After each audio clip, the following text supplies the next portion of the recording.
Modern दर्जी। एक गांव में एक मॉडर्न दर्जी रहता था। वह सिर्फ लड़कियों के कपड़े सीकर ही खुश था। लड़कों के भी वह जानता था, पर सीता नहीं था।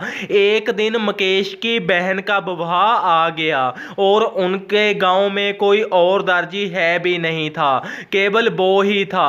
तो वह मॉडर्न दर्जी के पास जाते हैं। तो वह मॉडर्न दर्जी से बोलते हैं कि हमने सूट सिलवाने हैं। तो मॉडर्न दर्जी उसकी बहन को देखकर अति प्रसन्न हो जाता है और वह उसे अपने पास बुला लेता है। उसके भाई को तो वह पूछता भी नहीं है और उसका ही नाप ले ही जाता है, हटता ही नहीं है। तो मुकेश उससे पूछता है कि इतना टाइम नाप लेने में। तो वह उसे बोलता है कि तेरी बहन लिस्सी ही बहुत हो गई है, कुछ खिलाया पिलाया करें, इसका सूट 10 मैं क्या सीऊं। तो वह उसको जानकर जवाब देने लग जाता है कि मेरे से सूट सी नहीं होगा, इसके शरीर में जान तो नहीं है। तो वह उनकी मिन्नतें करने लग जाते हैं कि आप हमारे सूट प्लीज सी दो। तो कहाना तो वह भी जे ही चाहता होता है। तो वह उसका नाप लेने लग जाता है और एन अच्छे से नाप ले लेता है। और फिर उसका भाई भी बोलता है कि मुझको भी कोट पैंट सिलवाना है। तो वह उसे बोलता है मेरे पास टाइम नहीं है। तो वो बोलता है कि मेरे चाचा की बेटी ने भी सूट समाने हैं। तो वह उसे बोलता है कि ले आओ जल्दी। तो वह उसे भी अगले ही दिन लेकर वहां चला जाता है। वह उसका भी नाप ले लेता है बहुत टाइम में। तो फिर उस लड़की का भाई बोलता है कि मेरे भी सी दीजिए प्लीज। तो वह बोलता है कि मेरे पास आगे ही बहुत काम है, मुझसे नहीं होगा। तो वह उसकी मिन्नतें करने लग जाता है और वह उसका एक सूट सीने को मान जाता है और उसका जल्दी से गलत ही नाप ले लेता है। और कई दिन निकल जाते हैं।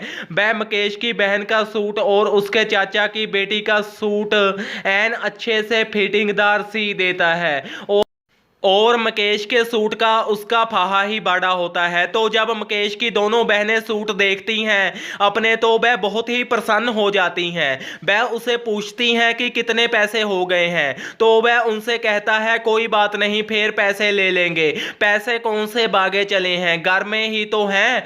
तो उसकी दोनों बहनें अति प्रसन्न हो जाती हैं और मुकेश अपना सूट देखकर घबरा जाता है।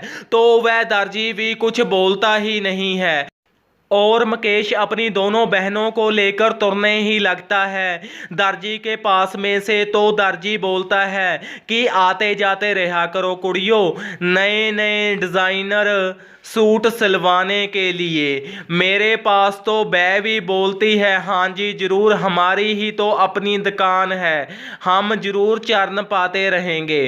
तो मुकेश अपनी बहनों को लेकर घर आ जाता है और घर आकर जब अपने सूट पाकर देखता है तो वह जमा ही जल बल्ला ही लगता होता है। कहीं से कुर्ता खुला, कहीं से टाइट, ऐसे ही होता है। पर उनकी दोनों बहनें जब सूट पाकर देखती हैं तो एकदम ही फिट टिप टॉप होते हैं, उनके बहुत ही पसंद भी आते हैं। मुकेश की बहन के विवाह का दिन आ जाता है। मुकेश की दोनों बहनों तो बहुत अच्छी लग रही होती है। वो दर्जी भी वहां पर आया होता है। वह उनकी खूब वीडियो बनाता है और मुकेश का विवाह में जुलूस निकल रहा होता है। मुकेश का सूट उसने जानबूझकर ही जल बल्ला सिया होता है।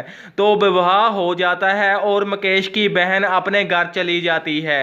दर्जी के सीने आरी चल जाती है। वह घर आकर खूब रोता है और ऐसे ही वह लाखों करोड़ों ही लड़कियों को अपना फैन बना लेता है, क्योंकि उसके हाथ में ही बहुत गुर होता है। वह सूटों के डिज़ाइनों से सबको हिलाकर ही रख देता है। ऐसे चिपकता था सूट सीने में कि सब देखकर पूछते थे कि किस कारीगर का सिया है। तो उसके पास बड़े बड़े और लोग भी सूट समा कर ले जाते थे। इस कहानी से हमें ये शिक्षा मिलती है कि मॉडर्न दर्जियों का यही ही काम होता है।